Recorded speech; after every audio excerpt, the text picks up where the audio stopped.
This is a slideshow of my long trip through China, the very first one I went on back in 2010. Started off in Beijing, flew in there, saw the Forbidden City. It's a pretty interesting place. I'm not really into architecture or, different things, but the history of China is just enveloped around this place and with its architecture. But the crowds weren't too bad.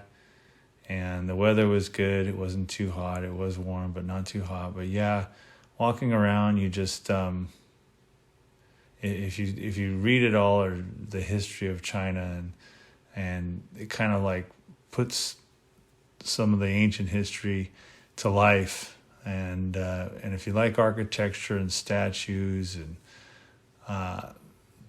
these things that you have there, it is a really interesting place, and there's just tons to see. So you'll go through these gates. It's right off of Tiananmen Square, so you can see all this in one day.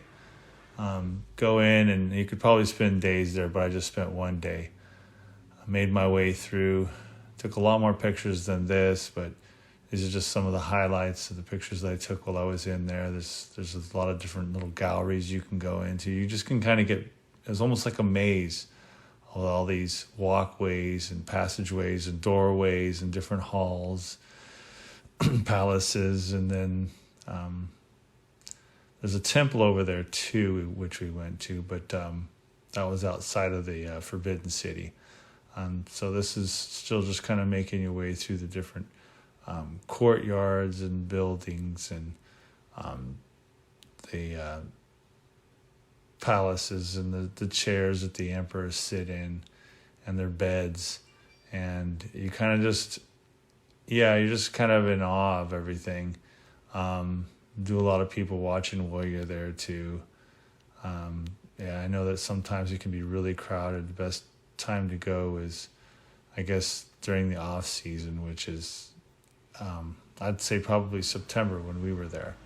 So it was like the beginning of September when we went through this place. But if you're into a lot of this just ancient art that's there, it's pretty interesting. So the dragons, everywhere you see the dragons, are always chasing the pearls. So that's the pearl you see in that little webby thing in front of it. So it seems like in all their architecture and these lions have these pearls, and these animals are all kind of chasing these pearls.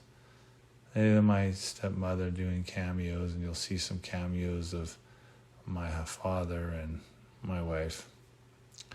So having a good Chinese guide, someone who speaks Mandarin, is almost essential while visiting China. Not a lot of people speak English. You can get some like narrated tour kind of recordings in certain places that are in English. But for the most part, especially just making around through the city and dealing with money and exchange and paying for things and going in restaurants, it's really essential to have somebody who speaks Mandarin.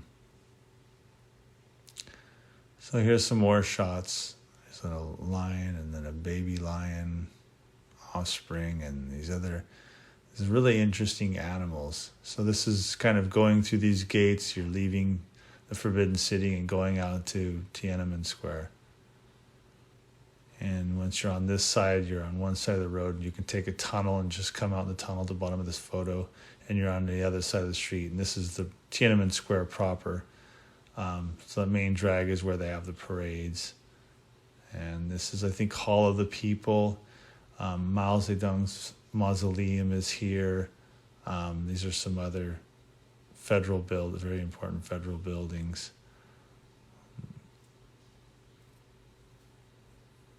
This is on the way to the Summer Palace. This is kind of like an old school water village. They call water villages these villages that sit on waterways, and it's like becomes the street. So this is kind of like I guess the water village that was part of the summer palace, or just outside the summer palace. So the summer palace of the Emperor's summer palace is on a big lake.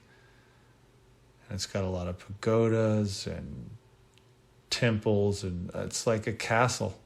Some of these structures are like castles. So there's an island with more structures on it.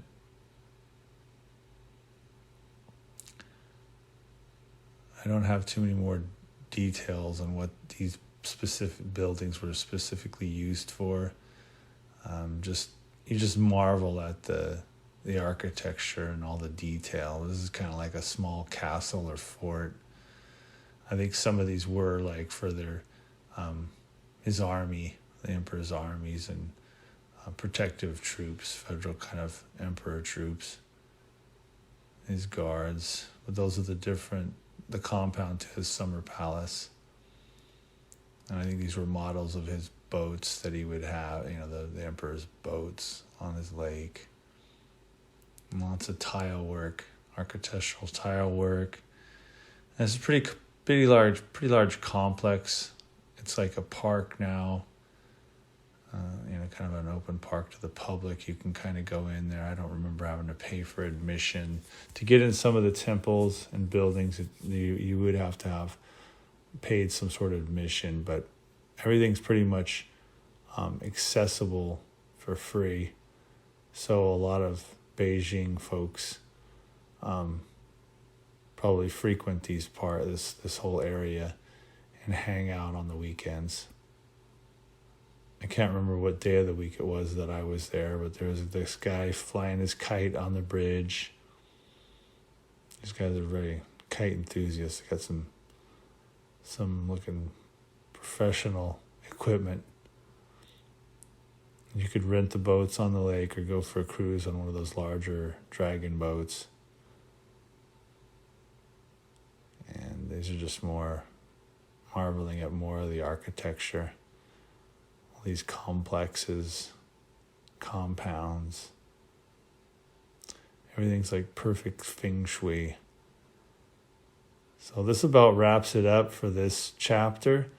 I hope it wasn't too long for you, but there's going to be more chapters related to this trip. This is just one of probably 8 or 10 chapters.